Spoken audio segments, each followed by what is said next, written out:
Hi all. This is the beginning of the Generally How I Did It video for Auto World Museum. You've seen the front of the building, Chip. The original idea was to have the signs of what's in, pictures of what's in the museum all the way around the building. And so, we're over here on 54. We're right on Business 54. Got a good view. People, like they say, always see it. I wish I had a few more of these. These are printed by billboard sign companies. There's a separate printing folk that do them. You need to have high resolution photos for them to do it. This is two 15-foot wides by however that is tall canvases, as they call them. They're not canvas, they're plastic vinyl. These were, of course, glued together by that company. This was originally a color photograph. The problem is with anything outside, the UV rays tend to destroy red very quickly. So all the red in this photo has gone away. The good thing is, black and white, it's fine. It reads well. They aren't very expensive to print. The thing that cost us the most money was the aluminum frame on the outside of the building to keep it stretched. I think that was back in 2006, almost $3 to $4 grand, not including labor. But the printed thing itself was barely $700. And again, that's no different than the billboards that you see over there. It's the same company that prints them. All right, and you're going to have to call your local billboard company or maybe even just Google up and find out who does the large prints. But the advice I have is that whatever you have printed, large or small, whatever size, anything large, you need to have a higher resolution. Now, this, of course, is our poor, pathetic sign. I've been promised for the last 5 years this is going to be turned into a digital billboard and a large pole, large pole, flagpole, so I can put an American flag on it. That would be great. But Vicky didn't want to spend the 30 grand yet to do it. It's probably 40 at this point.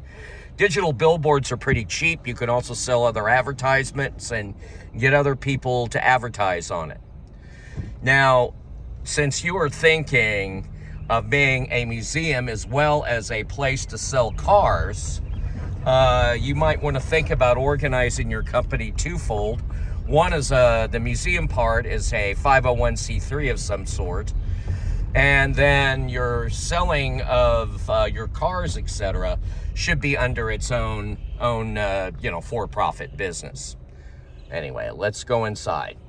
Before we go in, obviously we need some landscaping out here a little bit more, but the thing of note is, if you want to have car shows and stuff at your place, having a lot of grass is perfect, because nobody wants to bring their old car and have it, say, sit on gravel and get all graveled up. So the gravel area is fine for parking, but not for doing any sort of a show and people with older cars. No one wants, obviously, their cars to get dented or not. We're lucky out here that we have mainly clay, and so I could do heavy vehicles, the Jeeps. I could even do the military vehicle preservation guys who have half tracks, etc. out here, and I don't have ruts. But yes, my sign's kind of sad. We also have something out here. Both these fire engines are going to go to a restore. I don't know what I'm going to do out front to catch people's attention. So once we get these to a good home, I've got to figure out something to do out here. And hopefully, that's when Vicky will redo my sign and my digital display. And of course, my digital display has to be X amount of feet from the highway on 54. There's all sorts of rules for that. I don't know where you are in Paducah, but you're going to have to pay attention to any sort of electronic signing or signage, period. However, the good thing, again, about the electronic digital signs. They've not only gotten cheaper, but you could sell other people's advertising on them as well. All right, let's go inside. All right, we're inside now. Of course, when I came in here, there was a bird, which will happen to anyone's museum or warehouse. Let me get a little wider on this. I don't know why it's not doing that for me. Anyway, so you always have to deal with that. This is our retail area, our box office, and our entrance area. So far, I try to make it look very organic. Try to have various things that are appropriate for car museums, such as signs, various types of cars, t-shirts. Vicky, my boss, loves socks. They're kind of fun. We have various kinds of vehicles for sale. I love these for $8.99. They're a great value, great for kids. Just like when you do any form of retail, you want to make sure that you have the various groups in terms of how much money they want to spend, say on their children or themselves. Our best seller is one of these back in the day almanacs. They're only $5.99. They're very popular, and they'll tie into the history of whatever you end up doing. Oddly enough, we sell lots of puzzles, which is also very interesting. I'm not a puzzle guy myself. But the most important thing you could do for your museum are clean bathrooms. Very clean bathrooms. Okay, this is the men's room, not very exciting. We just have 2 stalls. Urinals and 1 stall. But it is generally very clean. Automatic paper towel dispenser. And, I forgot to point this out. Not only are we handicapped, that's the other thing I'll chat about in a second, but we also have baby changing stations, not only in the men's room, but also in the women's bathroom. However, when you get a busload of people or a bunch of people, this is the women's room, make sure you have plenty of sinks and plenty of stalls. And of course, a handicap stall. The men's room's toilet was both handicap and regular, obviously. But this is very, very important too. It looks like I've lost a bunch of light bulbs since I was last week. Anyway, I tried to also incorporate some of the cars into the retail area, interesting stuff, etc. So, make sure you also have an area that you can hand, especially in Paducah, where you can hand out all the Kentucky, Paducah, local area museums and things to do, etc., etc., etc. I, of course, have a cooler that works, that has water, sodas, and stuff in it. And, of course, my benefactor, or the man who put this together, and my boss, his daughter, of course, they have their potato chip company in here and their products. So, of course, it ties it in really quite well. So here we go. I'm going to sneak in through here. I typically bring the folks in, and I have a video display, and I guess it's not working. Oh, we had lightning, so it must have turned itself off. Let's see. Come on, baby. I'll come back to that. Anyway, you'll see these videos on my website at www.autoworld.museum.com. All of these videos are on it. I'm a little freaked out that this isn't working. Anyway, but I usually have people come in, sit down. I have a 2.5-minute intro video that pretty much tells the basics about who created this, who started this, etc. So I don't have to give them much of a spiel. Then I will come in and explain to them that the museum is kind of concentric. It goes inner ring, outer ring, going from oldest to newest, starting this direction, going clockwise. And then I'll also, this is my, what I call, and I say lovingly and jokingly, my alternative energy room. It's also, it's very cool because then you get to, explain the real history of the automobile. It wasn't always petrol, it was electric, and just all sorts of fun stuff. Of course, I have my DeLorean. Which is one of the few cars I let people sit in and get their picture taken.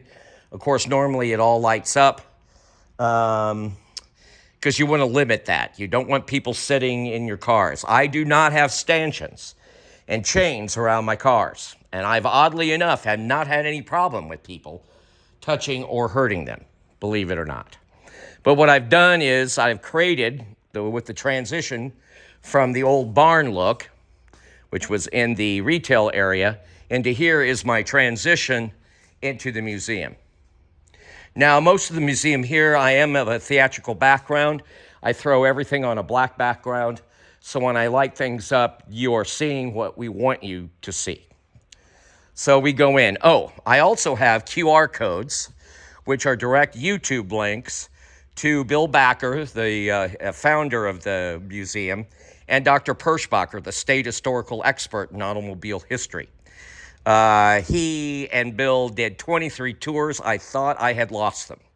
And what I'll suggest to people is that either you can listen to them as you're going through on your own phone, or just save it, download it, and a lot of people will watch it later on. They're really very good.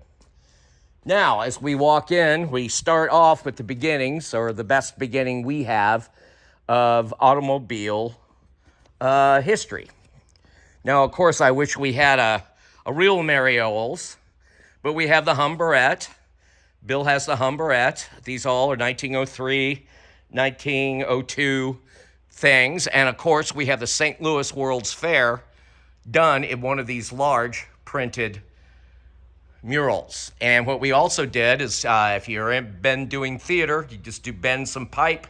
Make sure you have lots of grommets up there close, not far away. Tie them up, and then you have a counter pipe that is the same as the above pipe, just like a theater scrim, or that's down below, and usually the weight. I use iron pipe. It usually works very well. I also like using as many mannequins as I can. Mannequins are expensive. They're hard to find, especially the old ones. These are falling apart. I wish I had more mannequins with period clothing. But anyway, having the World's Fair, the 1904 World's Fair, kind of puts into context the beginnings of automobile history. And I have a little bit more over it here. Then we go into local history. Elephant Rock State Park. We have photographs that are taken of this time period with our 1909 Model T. This is about the same time period. And then we also have, along with the auto buggy, the high wheeler. It kind of goes a transition between horses and buggies and the high wheelers to, of course, the high wheelers that first came out, when the automobile came along, because of course they did not have macadam roads or gravel roads. They were all trenches, wagon wheel worn. And so that's why at first, before roads were, a little more fancy, they had these high wheels. And we tried to explain this. Now, again, here I have one of the larger photographs from Fulton, Missouri, of the Ollie Sims blacksmith machinist shop. And this was right downtown. It was very cool. Of course, it wasn't downtown at that point. It was still, this part of downtown was still out in the boonies. But I also have individual pictures, along with the big interior picture, which then goes into the sets of a blacksmith shop. Let me get over here. A blacksmith shop that is similar to his, or the outside. I used to have 130-year-old tools in this little cubby hole back here. Unfortunately, they were on loan for us, and the I guess the man who owned them died. The family came in, took them all out, and sold them individually. I'm sure they made a fortune.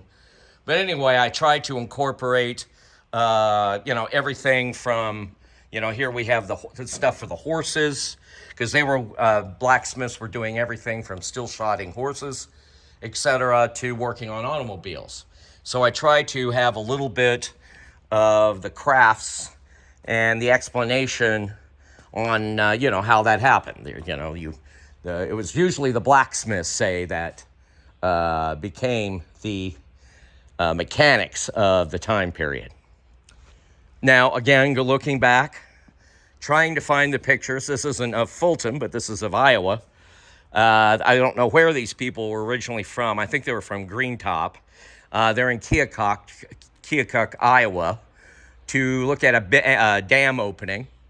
And again, it's all pop riveted, curved pipe up on the top to be able to make some curves, save some room.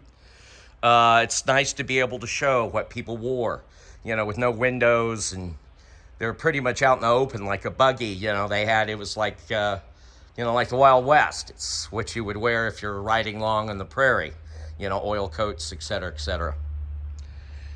Now, again, as you notice, there are no stanchions. There's nothing, okay? And also, not all the cars are restored or pristine, like this Lampert, which is very rare. This Lampert and the auto buggy were found, I believe, in the same barn. They were a barn find by Bill. But it's also nice, again, having the horse and the carriage, just to be able to give the kids and everybody a little sense of where we came. And anyway, the lighting in here is generally theatrical lighting. We used to have it set up just like a theater with 24 channels and da-da-da-da. We ended up just putting it back on a switch on and off system. I've already started converting most of these lights to LEDs just to save on money. I do everything from PAR 54s to various type of LED can lights and the little small, as I call them, museum lights on tracks. And it looks like after just replacing those, I have a couple of more that are out. That's just lovely. And that's the other thing. LEDs save you a lot of money, and they tend to last longer. So I can always tell which ones I did, whatever it was, a year and a half ago, because they all burn out at the same time. Anyway, here we are. Lots of signs from the era, the time period, etc. I do not suggest you, once you put up signs in the museum, I suggest you leave them there if you're going to go into that sort of a business. If you have enough square footage, we're barely 18,000 to 20,000 in here, that you might want to put that in the retail, because it is hard to find signs and they keep getting more expensive as we go. Now, the theatrical building. This is all typical Luan, 1/4-inch plywood, and on 1x pine, And if you're in Kentucky, you'll be stuck with pine. I wish we could have done it in fir. It's a lot lighter. But everything is faux finished, painted too. So in other words, you build a basic, what they call box flat, and you put the Luan on top of it. Pre-paint everything flat black, just because. And then you paint out the color and stuff, because the areas that you don't see, you want to have them be black. As an example, you just do. And anyway, and so faux finishing is your friend. Let's see. Having also other stuff, we have a player piano that plays musical instruments here. And then I have one that's a pump foot organ that I finally got replaced, that we're going to put the scrolls on it so kids can pump it, listen to it play, and or you can put in the nickel and have this play by itself, which is very cool. I'm sorry, I don't really want to turn them on right now. They both need some love, and I don't have my piano and photo player people show up for at least another 2 weeks, and I don't want to stress them out. So here we are, a typical display of a description and the QR code.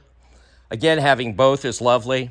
One of our main plans, and you should do this on the get-go, in my own opinion, is that yes, we are handicapped accessible for wheelchairs and walkers, etc. You've noticed I have a bunch of benches so people can sit down on a regular basis too. Don't want to wear them out because it's concrete floors. We would like to have eventually a braille, as well as these videos and stuff done also in sign language. We have a deaf school here in town, and I have a good friend who's one of the people in charge of that association. So making it as handicap available, no matter what the disability is the way to go. I also do a lot of groups of group homes of people that are mentally challenged as well. And they are actually pretty good. You have to make sure those people have enough handlers. I always let the handlers in free. The bus drivers are in free. I give a massive discount depending on the disabilities to, like, if they were really, really mentally and physically disabled, they might not get as much out of the museum, so I charge them less, way less. Anyway, so here we are, incorporating things directly from Fulton. Okay, here we have our 1917 Ford dealership building. This exists in Fulton still. The CVS Pharmacy purchased it. It was a Ford dealership. I reproduced that. And the pictures that are in there are of that place, of that building in the day when it was a Ford dealership. You might have seen us on American Pickers. The episode is called Going Down. I believe it's season 17 with Vicki and I. We sold them a 1924 Packard, I think a 640. And the storage of the building where they stored the cars were on the upstairs, the upper part, second floor, which there was an elevator to get your vehicles. That's where they stored them. And, of course, Model A's and Model T's didn't weigh anything, but this dang Packard weighed almost 5 tons. It was quite a cool episode. It's called Going Down, American Pickers, season 17. You should check it out. It's very funny. Anyway, it was Jameson Ford, and again, they've at least saved the elevator and et cetera, but the lower part is a pharmacy. Another example, too, is the Callaway Bank, our big bank in town, which, of course, this building doesn't exist anymore at all. It was their first building. Again, I'm incorporating the history of Fulton, Missouri as well, just like I did on the pictures. I have downtown Court Street in the same sort of 1920s to 32 area. Same thing over here. There's the picture of the Jameson garage. It's a real picture of it right there. Again, if you do these large billboard thingies, you really have to use the highest quality scanning you can, like 800 to 1200 DPI, without thinking about it.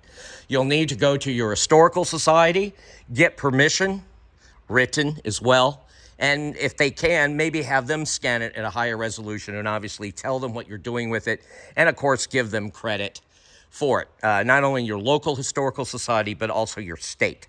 We got all these pictures from multiple locations. Now, as I said before, the vinyl, or as they call it, the canvas, very funny, is 15 foot wide, usually, and by however you want it long. That's why these are all 15 footers high. And the billboard outside was 15 foot wide times 2, which that's how we made it 30 foot, and we could make it as tall as we wanted. Those were glued together. But they aren't that expensive. This building here, even though it's half the building, was our old city hall. It was kind of fun, and the old city hall was also the fire department. That's where I put our Aaron's Fox. We unfortunately didn't have, I think it was a Packard fire engine. Yeah, it was originally the 1917 Packard. I wish we had one of those.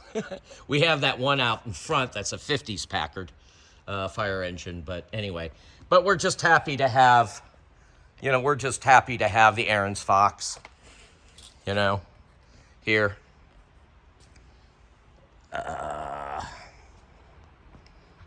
Let's see. And again, another giant billboard thingy. We two of them are put together so we can get that height and that length. This is one of the bridges right there. I think it's off of 54, if I'm not mistaken. We have a moon, of course. People really like as-is cars as much, if not more, in some ways, than they like restored vehicles now. And our moon is a prime example. It has not been loved on or touched at all. It's been loved on, but it has not been restored or anything. It kind of gives you an idea of what that vehicles were really made of. And especially the upholstery. It's really very good. Now, Bill didn't think there was an ugly car between 1932 and 34. That's why I have so many damn roadsters. But we have every kind of roadster there is. There's a good example of that time period and that type of vehicle. Very well represented. Bill only restored the L29 Cord over here and its brother. All the rest of these, before the internet, he would look up online, classifieds, etc., and he would call these people. They would exchange photographs, and if they weren't the right color or it was a bad restoration, then he wasn't interested. If it was, he would hop in his vehicle, because he ran the potato chip plant. He would hop in his vehicle and go and get them on the weekends. We have a couple of things that are on loan. The Bardol reproduced racer by Joel, very good. It's actually very period. I have a problem with getting the jacks up on these damn tires. Jack stands have to be really tall, and I don't have a jack to get them up. I got to figure out something on this. It drives me nuts. And then back here, unfortunately, it's something you have to give yourself room for. This is what is usually my backer potato chip, the Founders area. And because I have no room to store anything or to build or fix anything, this ended up just being a throw-all area. So I'm trying to get a storage unit, etc. My point is, when you're doing your building, you got 50,000 square foot, make sure you give yourself enough room to build, put your tools, shelves, etc. So, otherwise you'll just kind of be screwed in a lot of ways. So here we are going through the 30s, various vehicles. Again, other stuff like the motels, the drive-in motels. Another interesting thing, too, is, of course, here's 54 being built by mules as well as tractors in the 20s. Harris Lee, you'll see on one of the videos, Harris Lee and Bill, who are good friends, Harris Lee's dad, owned a whole bunch of mules. And after World War I, the mule market just collapsed. Callaway County was the mule capital of the world. But after World War I and everything became mechanized, the Harris Lee's dad and stuff, kind of lost their shirt. So anyway, mules were still needed to build roads and do certain construction things because bulldozers were quite rare and expensive. Another building here. This is of Crane Store. It still exists in Williamsburg. I try to go around and show things that are local, that everybody knows, and here's other pictures of the various stores around the county. Forgive my film equipment stuffs. Most of these are gone, except for Crane Store, and of course it's very modern now.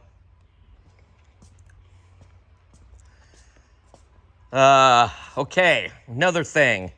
Speaking of air, now, when we got into this building, it was called Production Products. They had galvanized air lines all around this wall, all around the whole building, on the columns, everything. And I thought this is going to be great because all we did on these buildings, on this building, it is a metal building. We just went from 12 foot down, and it's drywall. for the most part. It's just drywall and metal ribs and tubes. And I thought, well, that's great. We're gonna have air everywhere. So all I need is one of those little flexi hoses, and I can air up tires all the time. Well, guess what? My crazy boss guy at the time, Bill, God rest his soul, decided to take out the big giant air compressor and take out all the galvanized. I remember walking in here and having a heart attack. So, again, you need to think about that. So right now I have this lousy shop compressor, which sucks. And that's one thing Vicky and I were hoping to maybe redo. But, we had it all there. And then Bill took it out, So keep that in mind. You want to have your air going. You want to be able to get close to air up things. Because I have things on jacks. Most of these cars, to one degree or another, are on jacks, okay? The ones that aren't are the ones where I need to move them if I want to switch these vehicles out. Remember, I have 150 cars in the collection. I can barely get 80 in here. So before COVID, I used to switch out 6 or 8 a year. And you'll looking back at the garage door back in there, that's the only way in and out of here. So it's sort of like a Jenga ballet anytime I move stuff. I have to plan it out. I need 4 or 5 people. You need to get heavy duty, by the way. Heavy duty skates and jacks. Do not try to push cars around. That's a fool's errand, okay? And you need multiple people to do that. Again, jacks here, da-da-da. I don't have jacks on the 2 vehicles back there or on the Model A there because I have to move them all the time when I want to switch things out. So here we are we went from 1900s to the 20s. Now we're in the 30s. Again, you'll see above, and I'll kind of show you a little bit better, above the 12-foot drywall in there, right above the speed limit 30, is fabric. It's called geotextile, Geotex.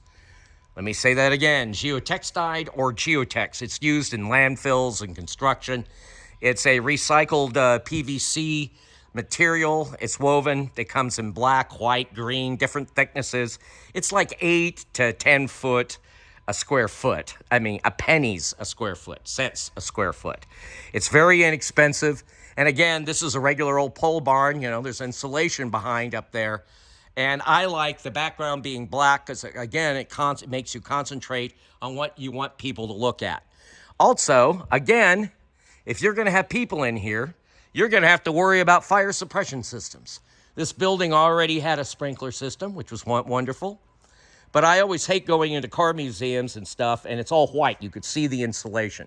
So we went to the trouble to put this fabric in between the purlins.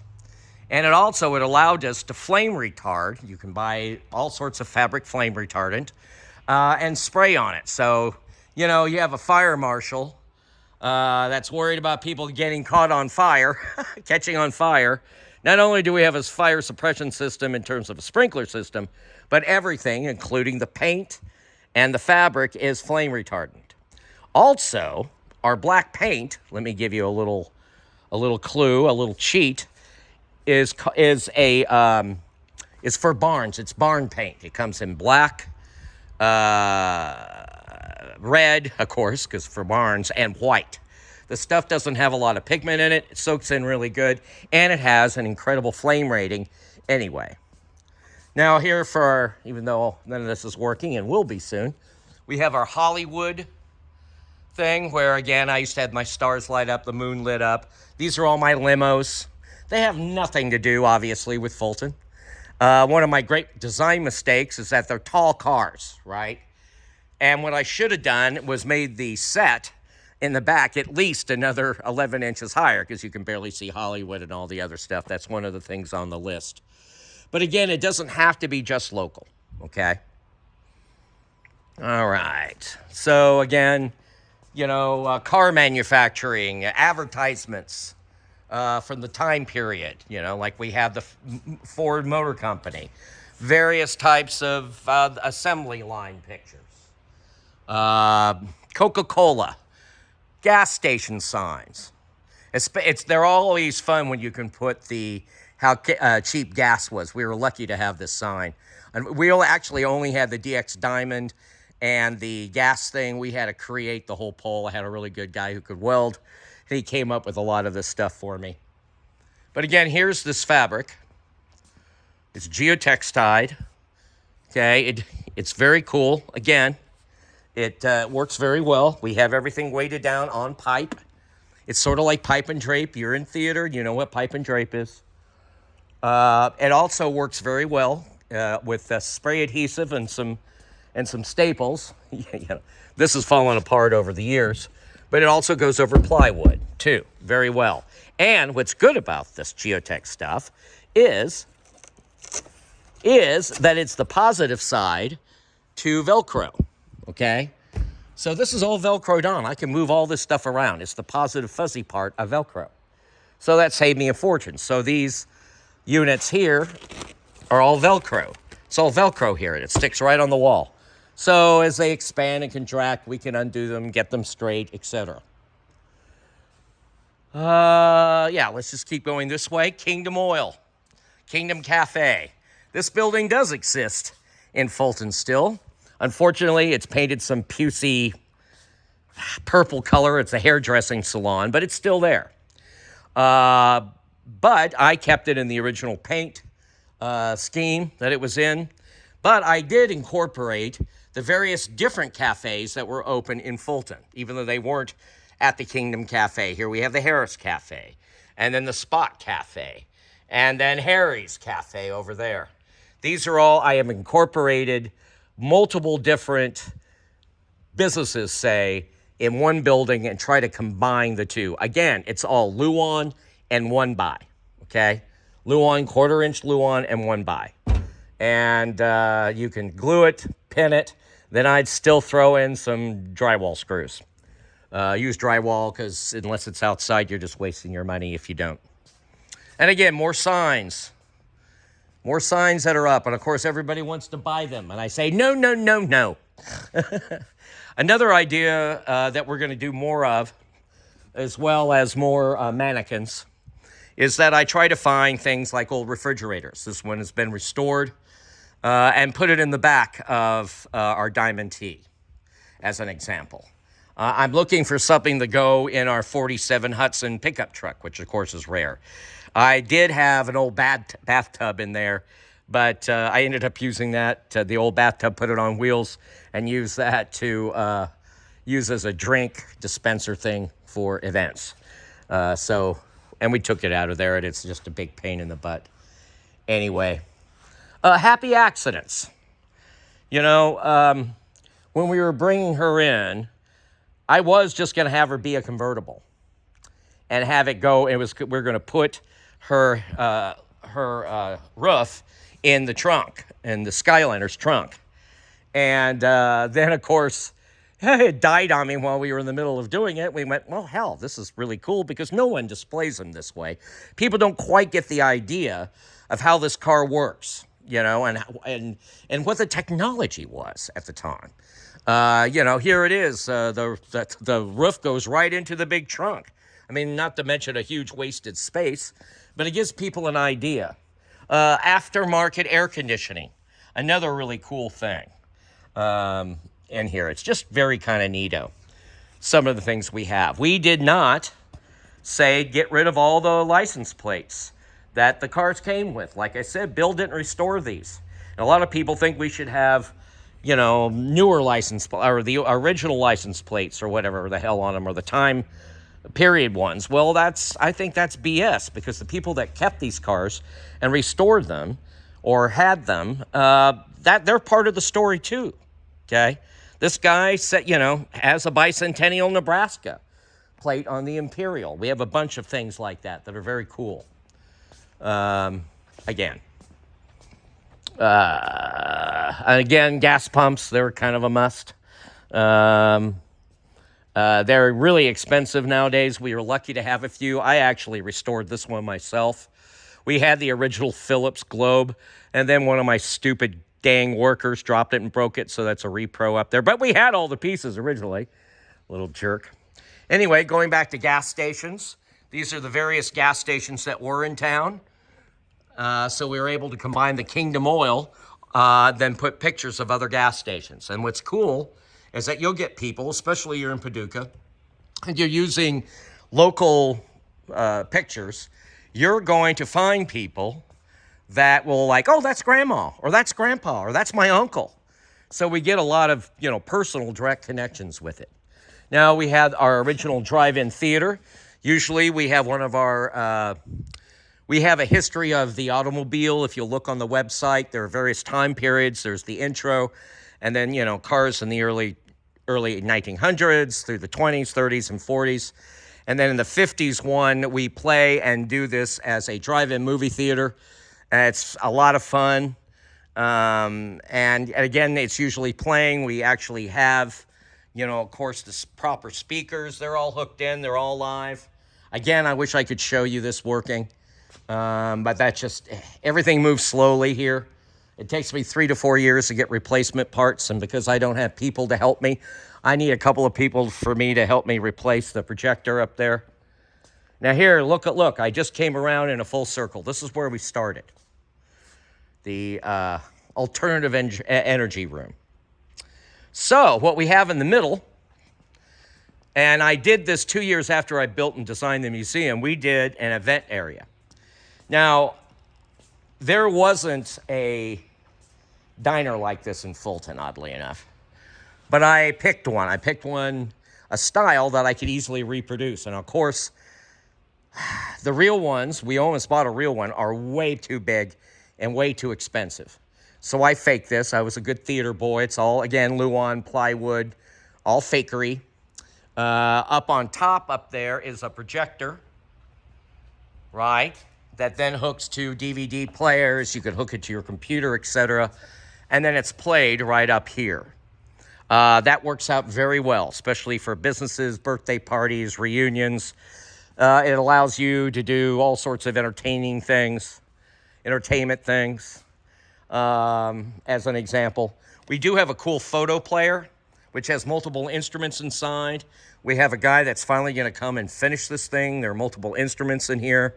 Again, we have rolls. This is the between talkies or silent and talkie films where there'll be full scores on the rolls. Somebody would have to play this as well, read the music, also then, be able to read the score, do this, and then, of course, there was the roller that would play everything for them, and you would have to play along with it. My grandmother did this in Sikeston, Missouri. She used to play for some of those, back in the day. And I'm like, oh, you're not that old, Grandma. I went, oh, yeah, that she is. She is that old, or she was at the time.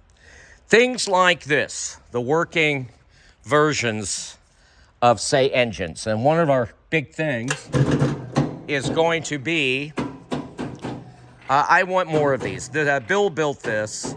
It's an L6 gas engine. It shows how everything works. Kids love this because, of course, modern vehicles today, you open up the hood, it looks like a bloody video game. And so not only do we have a working operation and how the vehicle actually functions, old vehicles function, the mechanical nature of it, I also want to get the history of brakes, like on some sort of rolling skinny thing, like the history of brakes, transmissions, and some other things.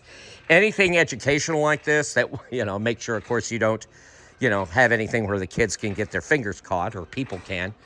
But a little bit of educational explanation on the mechanical nature of things. If you have some creative mechanical people, we could talk about some of those designs. I had a guy that was going to build a bunch of them for me. He since had a heart attack, and his wife sold his fabrication shop, so I've got to figure that out. But again, I can seat 120 at the most people in here. I tried to make sure the cars are included and close. Right now I only have a few tables up. But it's a lot of fun. Now, as you could see, it's a little dark, except for the exhibits that are lit. It's very dark. So what we've added are LED lights, separate catering lights. Let me turn them on.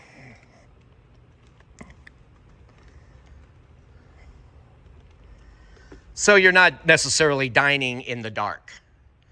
And those are just regular LED lights up there. You'll have to ask your local contractor. A lot of churches are using them now. Right now I have them at full blast. I can dim them. Let's see. Here, the one over by the bar. We could dim them.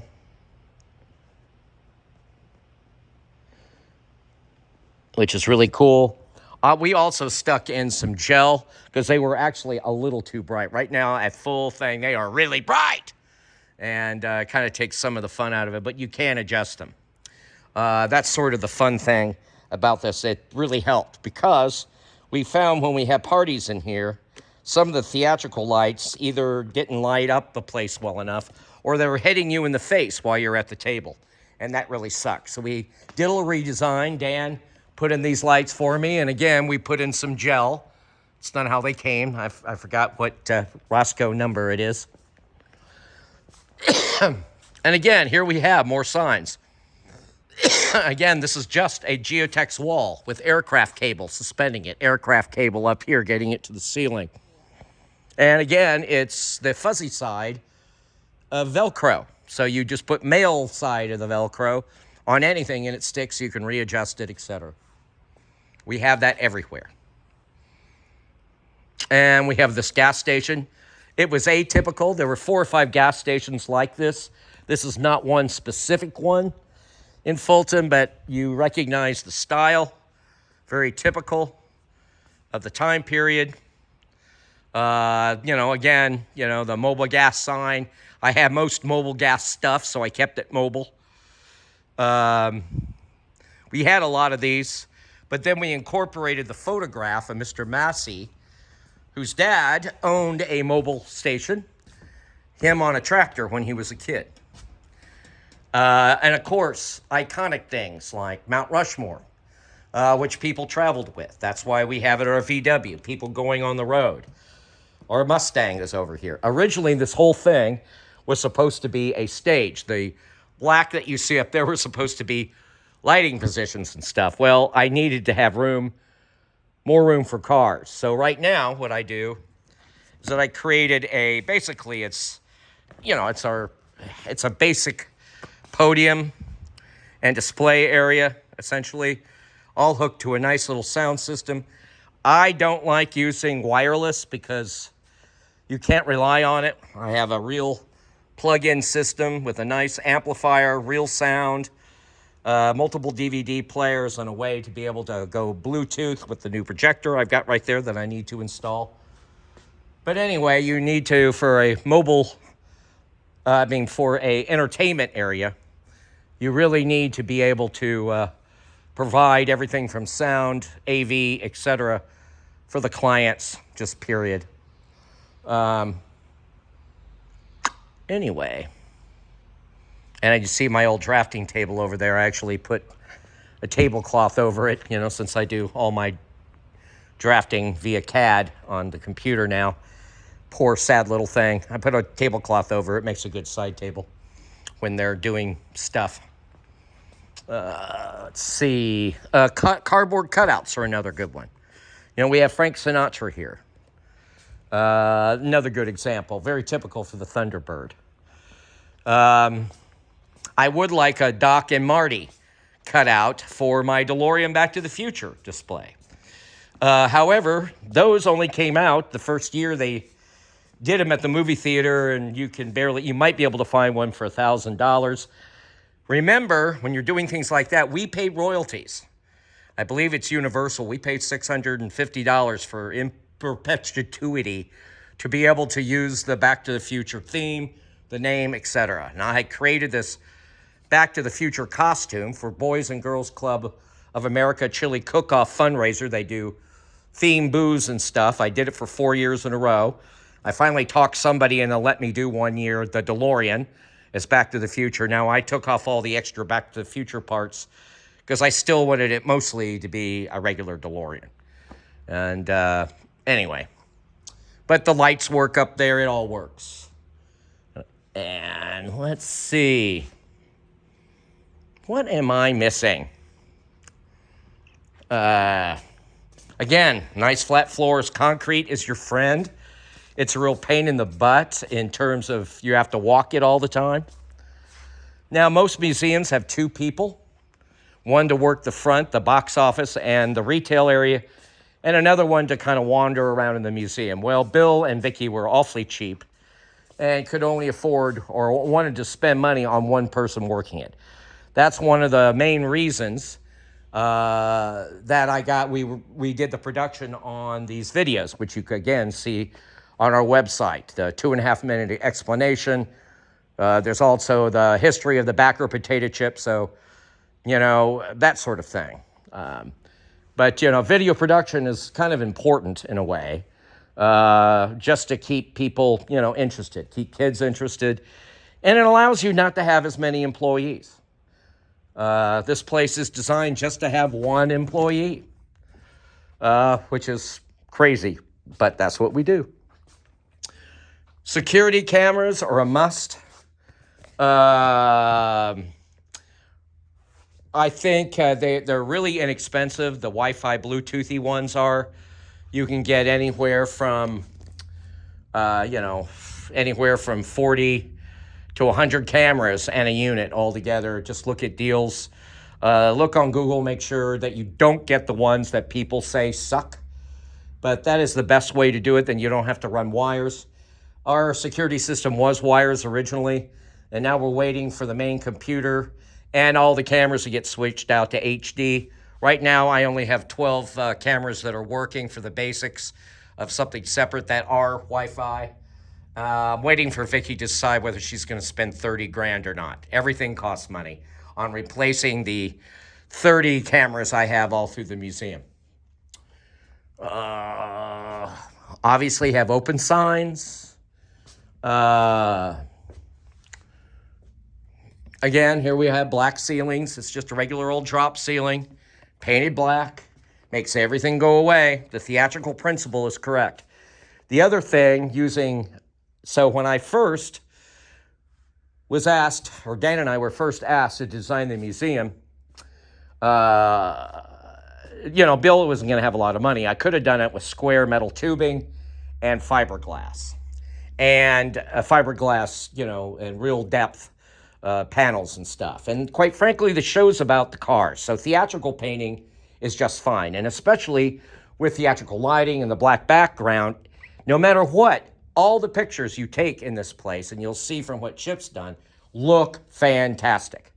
In here, when I redid this place, this is all faux finish. All of this is faux finish, right? The barn door, the little pieces, certain parts are real barn door material or real old wood. But everything else is faux. That's actually real just regular old plywood I threw in here for the main beefy of this door. But, that came from one of the backer barns. The hardware came from the backer barn. You're basically just being as creative as you can. Old pegboard that I've turned into displays or spots for displays. So there's versatility in what you display. Like we have socks on this one. That's an old hat tree that I have for my house. Then we also use it for peg stuff, so we can do various different types of displays. Our signs that we sell are, of course, repros. You want to get the best repros you can get. These are pretty cool. You'll see them online. Any old piece I have, I throw on the wall as dressing. But the main thing is, if you don't want to sell it, you better put a not for sale tag on it. Okay? Otherwise, it'll get sold by somebody that doesn't know any better, and you'll be very unhappy. I think I've covered most of everything right now. I don't know what more I could show you, Chip, and your folks that are going to be putting this together for you. You have my phone number, and you know the website, www.autoworldmuseum.com. That should have the video stuff on it. All the video stuff you could use. The other thing, I mentioned the QR codes with the various tours, putting QR codes on the pictures, where they come from, because all a QR code is a link to a website, right? So, or to something on the web.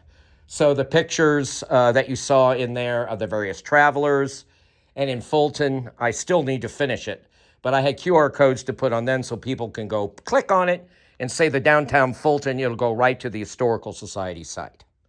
That's another little trade thing you can do for the historical societies, as you pay them money to let them scan or give you the pictures electronically that you need. So I hope this video tour was somewhat helpful. I'm a little wheezy. It's allergies are pretty nasty here. I can't imagine what they're like in Paducah. Just give you another little look around. Oh, there is something I would like to mention as well. Obviously, we have an alarm system. I do not recommend the motion alarm, however. Like when I came in here today, I had a bird that snuck in here, damn starling. They'll set it off. So if you get an alarm system, watch out for the motion detection. That's the other problem with, with recording cameras that record. The cameras should also have an IR function so they can shoot with no light. Shoot no light as well.